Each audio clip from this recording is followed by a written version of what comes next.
We're in week 2 of our annual stewardship series.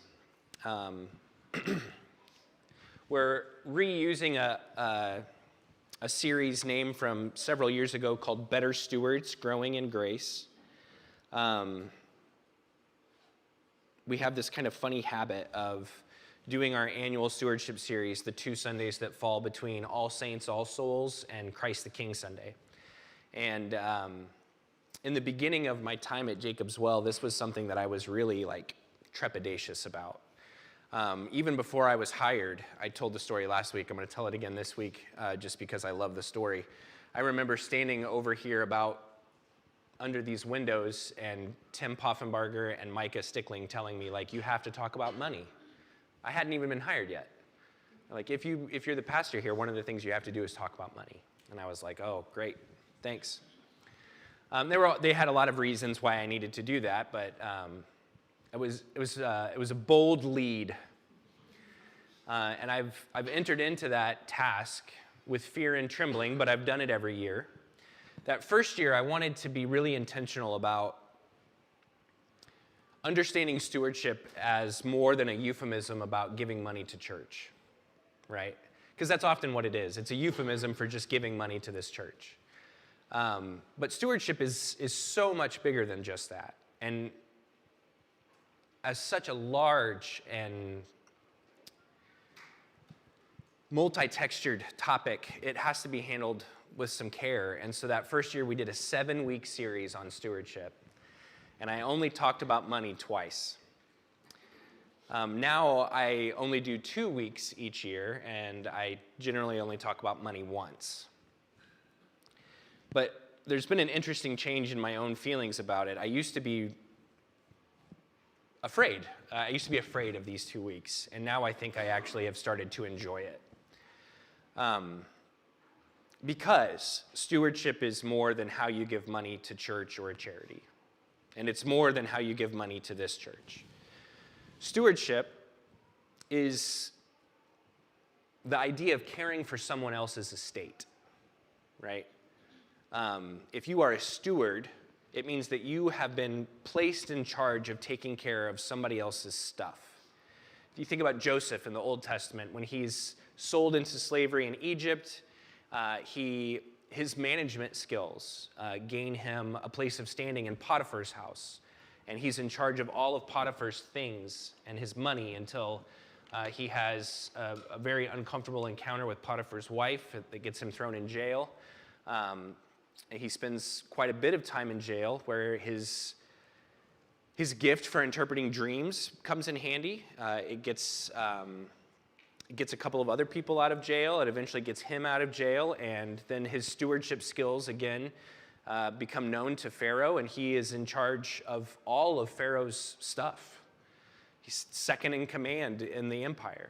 Or you can think about the parable of the shrewd steward, or the unjust. What do we call it?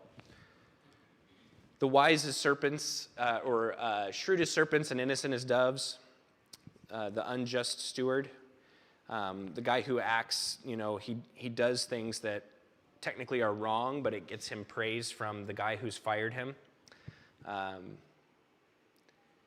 Being a steward is being in charge of somebody else's thing. It's an imperfect metaphor for a facet of our relationship with God, right? There are so many metaphors, images, that describe the way that we relate to God in the Scriptures.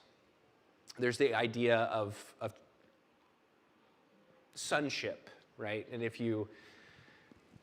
there are some times when that gendered language is important because what it does is it locates us in Jesus, who is God's Son. But then there's also notions of new birth, right? And that's sons and daughters, right? There's the metaphor of adoption. We are God's adopted children. There's the metaphor of friends. We're God's friends, right? Jesus talks about that. He says in the farewell discourse in John, he says, "I no longer call you servants, but I call you friends."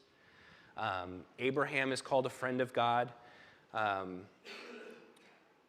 yet servanthood is also a metaphor that comes out rather strongly, especially in Paul's letters. Some think that that may be because Paul himself may have been a slave, which is kind of a new idea in the world of Paul studies. But stewardship has to do, it has to do with being an employee or perhaps a servant or someone who's a slave in a landowner's household. It's an imperfect metaphor because it's not the only way that we relate to God, of course. But then it also calls some other things into question too. If we have been put in charge of God's stuff, it raises the question of whether God's still actively involved in caring for his stuff or not, right? Did he need to put us in charge because he's not here? No. God is not absent. God is not far away. It also calls into question notions of responsibility. Like, if it is all God's stuff, then do we really have responsibility for any of it, right? You can kind of short circuit that idea that I'm on the hook for any of this because it's all God's stuff and God's going to do what he wants to do with it anyway, right?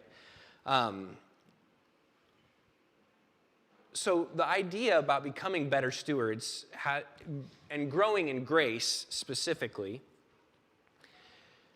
means that we want to become better at being stewards. We need God's grace to do that, but we also need to improve the metaphor, right? Stewardship in and of itself is not going to get us all the way into the task that it points toward. Last week we talked about improving this metaphor with the idea of giving and receiving gifts. Right? Giving and receiving gifts helps to strengthen the metaphor of stewardship. Everything that we receive from God is ultimately a gift, something that God continues to have ownership of, even as we take ownership of it as well. And just the disposition of being someone who receives can help us enter, I think, more fully, more vulnerably, with maybe some more strength as well into the practice of stewardship. This week I want to improve the metaphor in another way. And I want to talk about stewardship in terms of teamwork. Teamwork. I want to talk about teamwork with God, and I want to talk about teamwork with each other. So I don't normally do this, but this is not quite a 3-point sermon, it's more of a 2-point sermon. But let's talk about this idea of being God's teammates. What does it mean to work with God? I don't want to reduce the story of the feeding of the 5,000 to a simple point like working with God. It's obviously more than that, right? This story had such importance to the early church. This was something I learned this week, and I hope it's as shocking to you as it was to me. This story was of such importance to the early church that it shows up in artwork way before depictions of the crucifixion, right?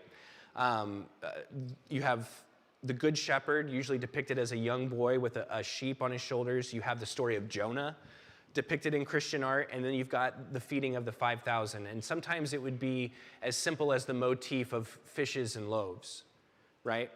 But this story was so important, and I saw Dan Knorr nodding his head. Maybe you know what I'm going to say. In the 2nd century, that's the 100s, a stone relief carving depicting the feeding of the 5,000 is found in, I'm going to butcher the name, Luoyang, China. I mean, you're like in the 2nd, 3rd generation of Jesus followers at this point. And this is like central China, which if I'm looking at a map of China and someone says central China, I'm going to point to the middle of China. But this is more like halfway between the middle and the east coast of China. That's a long way away from Jerusalem. A very long way away from Jerusalem.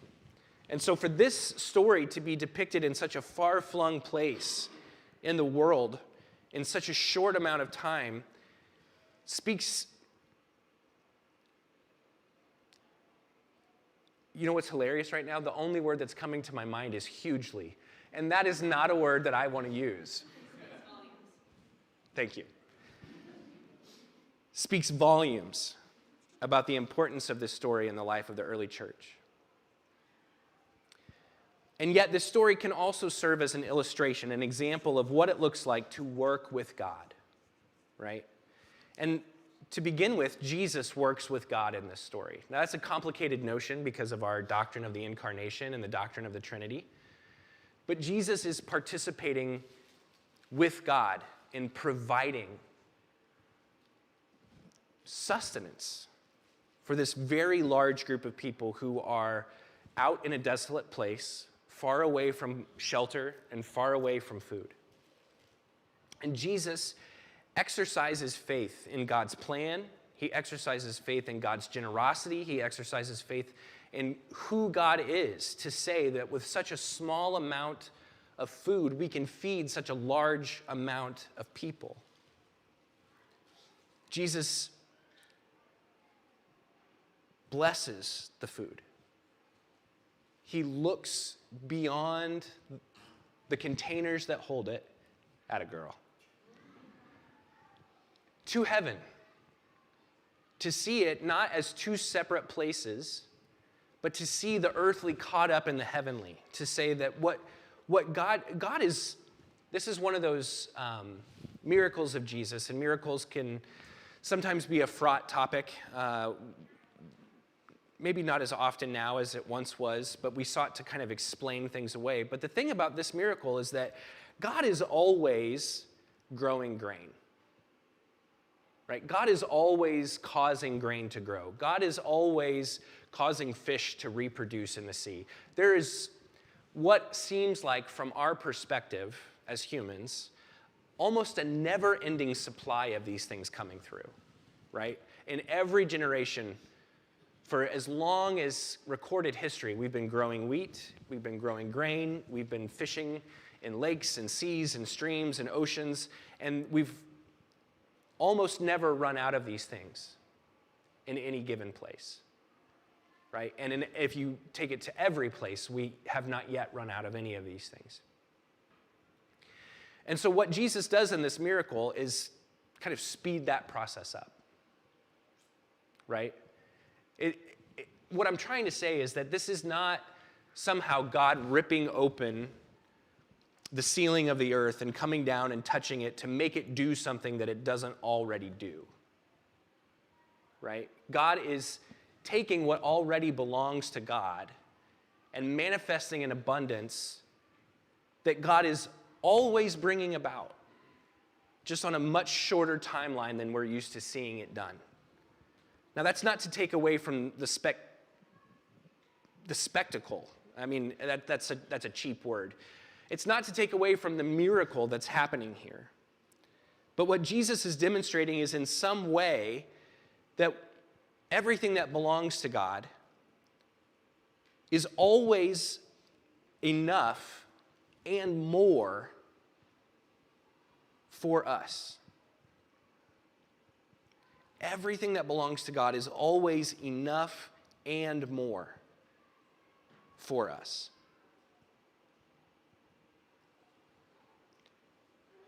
So Jesus works with God. Jesus works as God in our midst to show us that. The disciples work with Jesus, who is God. They assess resources, right? Jesus says, the disciples say, you got to send these people away, right? You've got to send them to townships and villages. You've got to get them out of this desolate place where there's no cover from the elements. You've got to get them to some place where they can be safe and where they can get food. And Jesus says, you give them something to eat. And the disciples immediately begin to assess the situation. They say, we've only got 5 loaves and 2 fish. So the disciples work with Jesus. They don't realize what they're doing quite yet, but they are assessing resources. They're looking at what's available to them.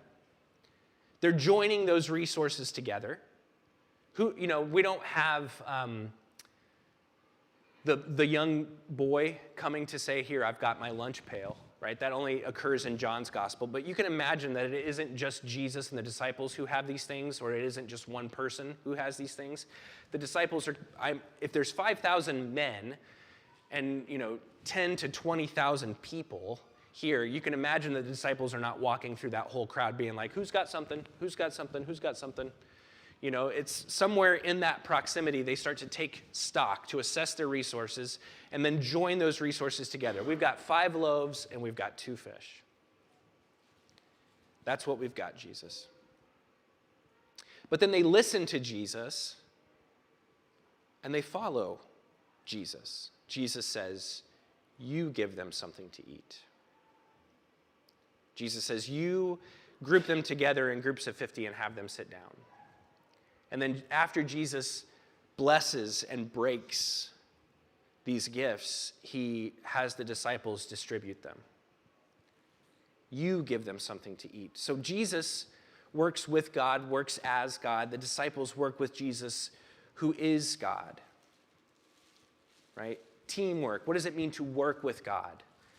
There's an exercise of faith in the incarnation, that Jesus is God with us, that Jesus is God for us. We follow Jesus' directions, right?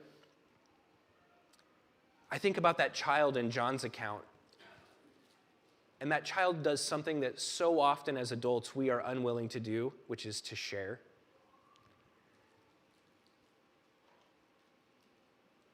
Willing to share. Really important part of teamwork. A lot of you know that I trained for a marathon this year, and I got injured. I wasn't able to do the whole marathon. I did a half marathon. I was afraid that I wasn't even going to be able to do that, and I was kind of taking stock of my life a little bit. That might sound dramatic, but I was. And I was sharing with a friend here at church, Brett Mueller. He was asking. He's got some experience doing these kinds of races, and he was asking me how I felt, and I was confessing to him that I had, especially in my childhood and my adolescence, I had I still have a fear of failure. Right? This is something I carry with me, I kind of bear all the time. I'm afraid of failure, and so often I won't try to avoid failing. When I was a child and a teenager, and sports were of such great importance to me, I became so afraid of failure that I would often, I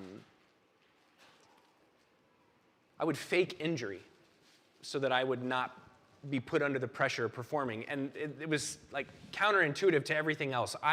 On the basketball team in junior high, I wanted to play. In my 7th grade year, I know this is a diversion, but trust me, I am going somewhere with this, although it's turning into a long walk.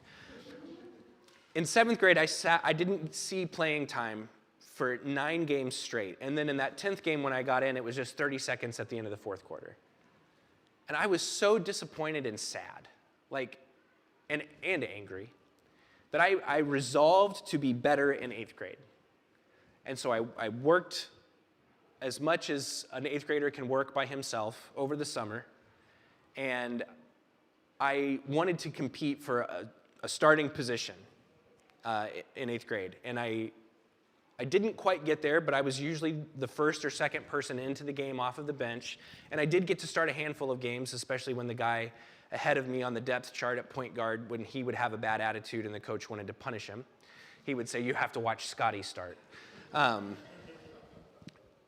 But we got to the end of the season, we got into the sectional tournament, and we got to the quarterfinals, semifinals, when there's just 4 teams left. And I got the start. The guy who was clearly better than me had a bad attitude, didn't work hard at practice, was already kind of mentally checking out for the season, and so coach said, Scotty's going to start this game. I was so psyched. Got into the game, that psyched turned into fear very quickly.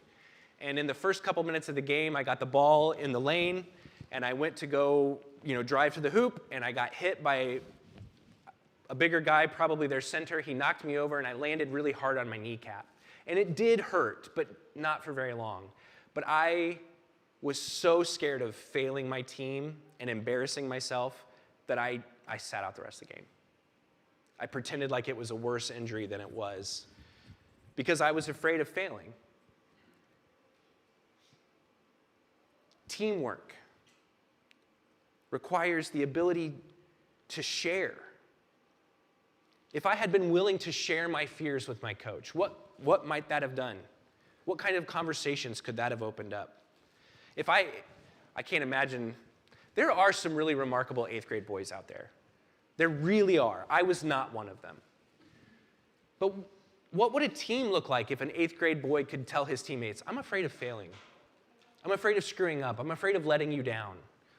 What could, I don't think my team was capable of these kinds of conversations. But like, I think about I think about Judah's golf team. Like, they're older than 8th grade at this point. But like, they rallied together after a bad first round of golf at the state tournament. They came back the next day and they won. And they were honest with each other. Judah's telling me, he's like, we got together after that first round and we talked about what was going on. We talked about what we needed to do. Our coach encouraged us. Teamwork is sharing. And not just sharing of resources, it's a sharing of our hearts. It's a sharing of our lives. It's a sharing of who we are.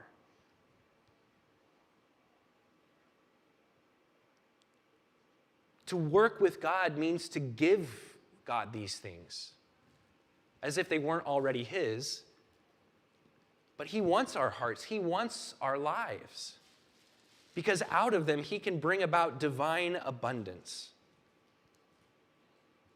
It's remarkable that at the end of this story it says that everyone ate and was satisfied. They didn't just get a snack, right? This isn't my kids eating a bite of their dinner and then begging for a snack for the rest of the night. They ate until they were full, until they were satisfied, until they had what they needed. And then, after everyone was satisfied, there are still 12 baskets of broken pieces collected, not wasted, collected. This is what God's economy is like, right? We think about our own experiences. We think about scarcity, we think about lack of resources, but that's not the way that things are supposed to be. That's what sin creates. Sin is what creates scarcity. Whether because the greedy take more than they can actually use, more than what actually satisfies them, or because it creates in us a mindset of fear. That if we don't keep this for ourselves, there won't be enough for us later. Last week when we were talking about giving and receiving gifts, and we put that deep in the foundation of how God created things. Right? The point of that was to say that when we submit our lives, when we submit our hearts, when we submit our resources to God's way of doing things, even still in our fallen world, there's usually more than enough for everybody.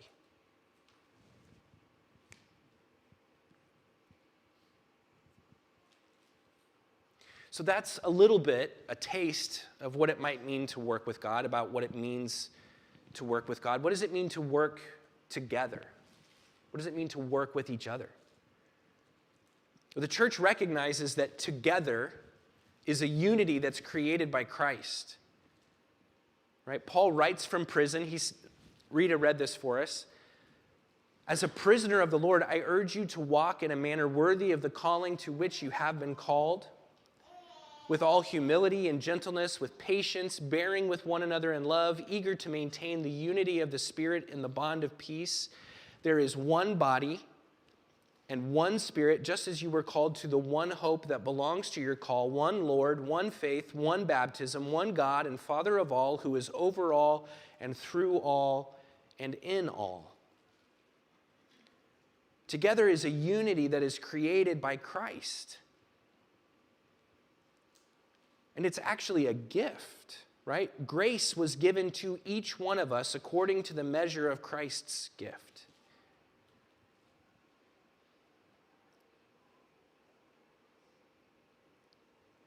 Part of learning to receive gifts well, like we talked about last week, is recognizing that this unity that comes from Christ is a gift that's given to us in the gift that Christ is himself for us. And our work together celebrates God's victory over sin and death, right? Which creates scarcity, either actually or in our minds. Therefore, it says, Paul quotes from Psalm 68, he says, when he ascended on high, he led a host of captives and gave gifts to men. And saying he ascended, what does it mean but that he had also descended into the lower regions, the earth? He who descended is the one who also ascended far above all the heavens that he might fill all things. Right? This is the way that victory was often enacted in public liturgies of kingdoms and rulers, right? You would kind of parade the spoils of victory, and you would hand out the excess to those in your kingdom. So Christ comes to us. He descends into the lower regions, and when he defeats sin and death and evil, he ascends on high, leading a host of captives, people who had been in slavery but are now free, and then he gives gifts. He distributes gifts to men, to people. He gave apostles and prophets, evangelists, shepherds, and teachers to equip the saints for the work of ministry, for building up the body of Christ, until we all attain to the unity of the faith and of the knowledge of the Son of God, to mature personhood, and you read that right, Rita, to the measure of the stature of the fullness of Christ, so that we may no longer be children, tossed to and fro by the waves and carried about by every wind of doctrine, by human cunning, by craftiness and deceitful schemes. Rather, by speaking the truth in love, we are to grow up in every way into him who is the head, into Christ, from whom the whole body, joined and held together by every joint with which it is equipped, when each part is working properly, makes the body grow so that it builds itself up in love. Our work together celebrates God's victory over sin and death. It becomes a sign in the world of a different way of ordering relationships. And it serves as a foretaste of the promised filling of all things by Christ. Now, in this language of the body, oftentimes when Paul talks about the body and he talks about gifts, there's an emphasis on diversity, right? Different people bring different things. All of those different things that are brought by different people are needed. We need those metaphors too, but here Paul is putting an emphasis on unity from Christ and in Christ. And when Paul lists things like apostles, prophets, evangelists, shepherds, and teachers, he's not talking about church structure or church governance, right? The emphasis of all of these different tasks, roles to be fulfilled, is on the acquisition and dissemination of correct knowledge and wisdom about the gospel. We need apostles, those who were sent by Christ. We need prophets, those who can tell the truth, who can see a vision of the future and tell us the way that things are supposed to be. Evangelists, those who are willing to share the good news of Jesus in word and in deed. Shepherds, those to lead groups of disciples. And teachers, those who can pass on knowledge. All of this correct knowledge and wisdom about the gospel is for us not to just know the right answers or ideas, but to enact the life of Jesus, the good news. But here, when Paul talks about unity, he can focus not on diversity as he does in other places when he talks about body metaphors, but here he can focus on growth and maturity. When we are one body, we can grow. When we're one body, we can become a part of the people that God is making here on earth. That's part of what it means to work together. And I want to get really practical here at the end. I want to talk to you about some of the things that our church has accomplished together. I want to just remind you some of the things that God has done over the last couple of years when we have worked with God and we have worked together. We paid off our mortgage 3 years early. That's an exercise of faith, an exercise of grace.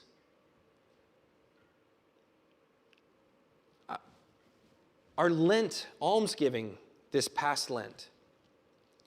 We raised like $5,000 over just a handful of weeks. And the most amazing part of it is that it didn't even touch our regular giving. That was the part of it that was shocking to me. When I threw out that idea, there were some people who were like, what about our regular giving? How is this going to affect paying the bills and paying salaries? And I said, let's just see. Let's find out how this works. Some of you might remember that a couple of years ago, I was overpaid. And we had to work out an agreement whereby I took less pay in my paycheck over the course of 5 years to pay the church back. It was just an accounting error. I don't know who all knows this, but after we paid off a third of it, somebody stepped in and said, we're going to pay off the other third, or 2/3. We're going to just retire this for you, Scott, so that you can get your full paycheck. Somebody did that this year, or some bodies did that. We have our garden, which is mostly carried by John and Mary, like almost exclusively carried by John and Mary, but it's a gift through their labor that we're able to offer to the whole community. Think about the Basque ministry that this church participated in early in its life. We hosted Basque students. We sent people to Basque country. We raised money to support missionaries in a place where evangelism is incredibly difficult in the world today. Think about our joy days. How many people does it take to pull off a joy day? Think about our safeguarding team. That took an initial investment to pay for training, to pay for consulting, and it requires effort in an ongoing way from people in our church. Think about the game nights that have happened organically, the craft nights, meal trains. VBS this year was a really fun project, watching people who have not jumped in yet say, I'll volunteer for that, I can do this thing, I'll be there for the week, I can offer this gift, I can offer this skill set, I can fill this role. These are all the, and most of these are, like, I want to compare paying off the mortgage a little bit to the miracle of the loaves and fishes. Like, we were going to get there, right? We had budgeted for it. We were going to share that burden together. We were going to get there, but God just sped up the timeline.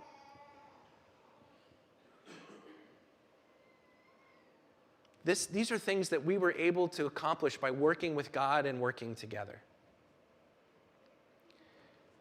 Now I want to talk a little bit about some of our church's needs in the year ahead. And, we don't prescribe giving.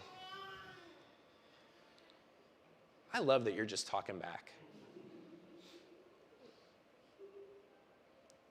Are you happy? You look happy. We don't prescribe giving. We don't tell you how to give. We don't tell you when to give. We don't tell you how much to give. But I want to ask this of you this year. If you make Jacob's Well your home, if this is a place where you worship consistently, if this is a place where the ministry, whether it's Sunday morning in worship, or it's joy days, or it's small group, or it's kids ministry, this is what I want to ask of you this year. I want to ask you to be a consistent giver. I want to ask you to pick a number, a dollar amount, a percentage of your income. Pick a number, however you pick it, and stick with it for the year. That's all I'm asking. It doesn't have to be 10%. It doesn't have to be $100 a week. It doesn't have to be anything other than I'm asking for it to be consistent. One of the things that we've struggled with the last couple of years, and most churches do struggle with this, is called the summer dip. People get traveling, people are on the road, and so then towards the end of the summer and the beginning of the fall, our finances start to look a little shaky, and we start to ask ourselves, hey, these things that we've committed to, these projects that we want to carry out, these initiatives that we have, can we actually afford them? And usually what we find out at the end of the year, when people are trying to get things ready for tax season, and they're like, oh man, I forgot to give all these months, and we get a bunch of big lump sums at the end of the year. We're like, yeah, we could have afforded all those things. It was no big deal. We had nothing to worry about. I'm not trying to shame anybody, and I'm certainly not trying to guilt anybody. But if we can give more consistently, more regularly through the year, it helps us know that we can afford things like an audit. We're doing an audit this year. 20 years of our church being a church, we've never had an audit before. There have been experiences in the community where it's like there's been some embezzlement, there's been some fraud, there's been some stealing. A ministry that we support went through a really horrible 3-year period of embezzlement where like $1 million or more was stolen. And now they're trying to figure all of that out. We are not in any way concerned that that's happening here, but let's make sure, right? Like, let's just make sure. And it comports with our value of transparency. If we're trying to be transparent about what we do and why we do it and how we're doing it and when we're doing it, that goes all the way to our finances. We always say that our books are open, but let's make them really transparent as well. You can ask to see the books, and after this year, you'll have an audit to go with it for a year or two, and then we'll do it again. So this year, our church needs consistent giving. There's some other things that we need that are not just money too, though. We need a mission team. We need a team, someone who can step up and say, I'd like to lead this team, and that can work with me in figuring out how our church can better enact partnerships with the groups that we already support, as well as finding another group to work with. So if you have any interest in being on the mission team, doing some praying together, some conversation together, looking at some resources together, and figuring out how to help our church live its mission more consistently here in this place, in partnership with the groups that we already support, please, we need a mission team. We have a group working with Arasha USA this year. We talked about that last week. We are going to have 2 projects to enact as part of this cohort work. We're going to need a little bit of money. Not a lot of money, but a little bit of money. We're also going to need your participation, right? If we're picking up an initiative like reducing our waste, and we're figuring out how to reduce the amount of things that we use as well as direct waste into the right streams, we're going to need help with that. That doesn't take any money, just a little bit of awareness, a little bit of cooperation.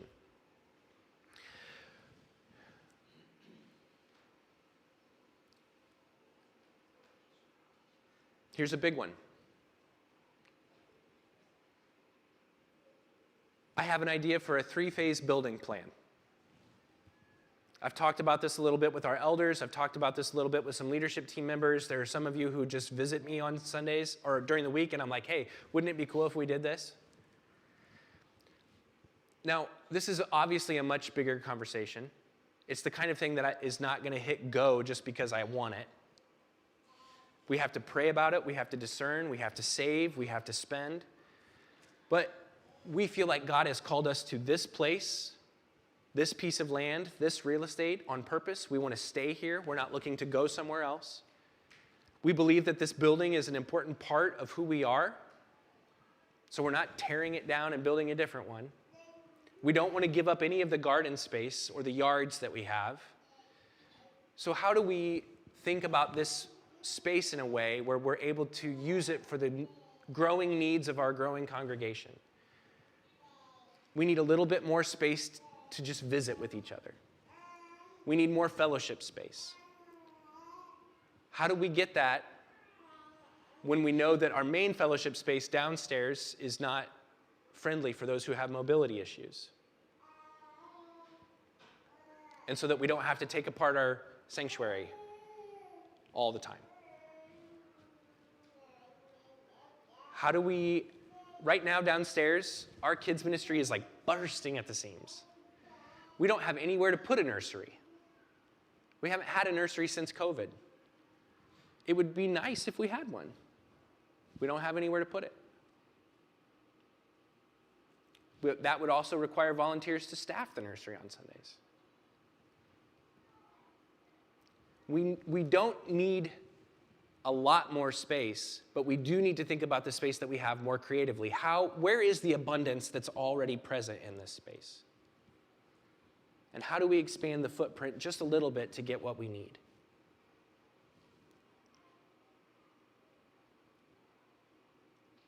And the last thing that I want to say about what our church needs in the coming year and in the years ahead is something that every church needs, right? This is not in any way. I've been trying to figure out how to say thank you for the gifts and the notes of encouragement that you gave during Pastor Appreciation Month, and I don't think I could say it any better than this. Being the pastor at this church has been the vocational joy of my life. It's been the honor of my life. It is such a source of joy. I cannot tell you how beautiful it is to be part of a church where all of the horror stories that you hear about when you're preparing to be a minister, none of them ever happen. Nobody fights about what it looks like in here. Nobody's gunning for somebody's job. Nobody's angling for a position of influence. It's amazing. People are happy to give, happy to contribute, happy to step in, happy to help. And so when I say that what our church needs, one of the things our church needs is maturity. It's not to say that this is an immature church. It's just to say that all churches are always growing. And part of what we need, not like with more mature believers, but just the next phase of our life together, we need to discern what that looks like. We're growing up. Next year we can drink, right? A couple years from now we'll be able to rent a car. We need to step into figuring out what that means. We're not a church plant anymore. In a lot of ways, we haven't outgrown that mindset. It might be time to. But that takes us working together, talking together, listening together. Right? Part of what it means, this metaphor that Paul uses in the book of Ephesians, when he says that Christ gave his people apostles, prophets, evangelists, shepherds, and teachers, the reason that he gave those gifts to the church is so that the saints are equipped for the work of ministry. People think, well, it's the apostles, the prophets, the teachers, the shepherds, and evangelists that do the ministry. No way. By virtue of our baptisms, we become the workers who do the work. Ministry is Christ's. All of it belongs to him. And so if you are in Christ, you are Christ's minister. And that's where the diversity of gifts comes into play. So, let's finish this thing off. Better stewards. We want to become better stewards. We want to grow in grace, to be better at stewardship, as individuals, as a church. So we're improving our practice, but we also need to improve the metaphor, right? And so we've talked about giving and receiving gifts. We've talked about working together with God. And working together with God means recognizing the abundance that God is always ready and willing to pour out. Maddie, I know that you need the pointer, but I think this is a pretty simple image. When Christ breaks open the loaves and the fishes, what we see is his own life, the life of God, pouring out abundance for people, for all of creation. Working with God means recognizing all of the abundance that God has provided for us. There's a song by the Porter's Gate called Oyster Shell. It's a relatively recent one that they've put out. And I love the third verse. The kingdom of God is like a pinch of yeast that works its way through a batch of bread. It turns a handful of grain into a bountiful feast, and the whole hungry world is fed. Oh, it's a mystery we can taste and see at the table the Savior sets. In the joy we find, we pour the wine and find heaven in a loaf of bread.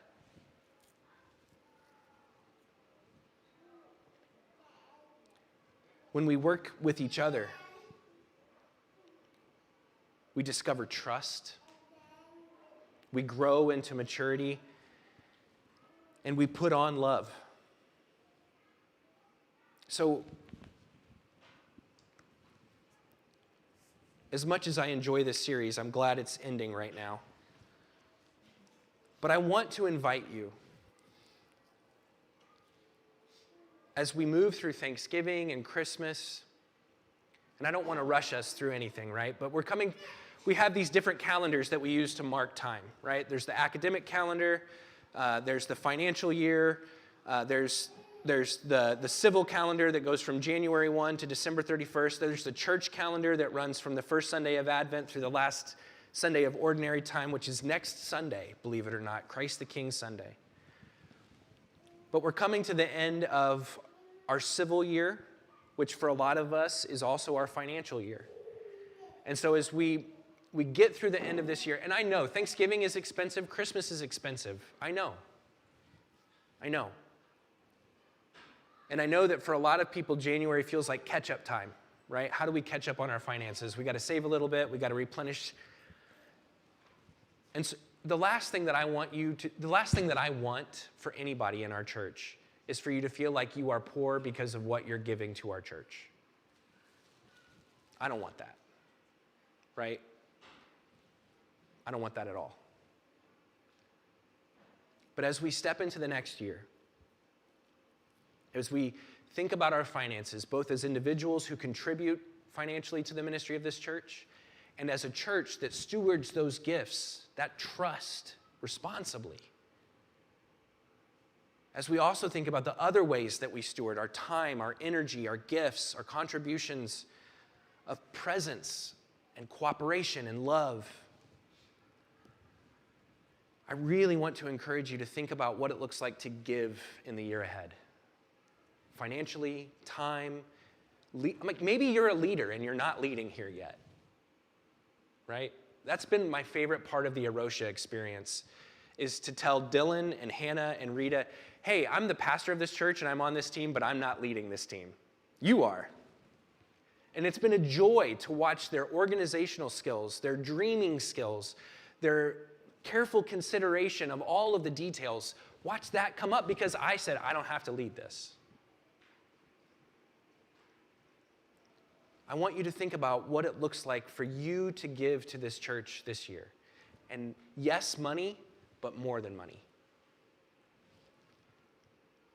Let us receive the gift of God's grace and become better stewards.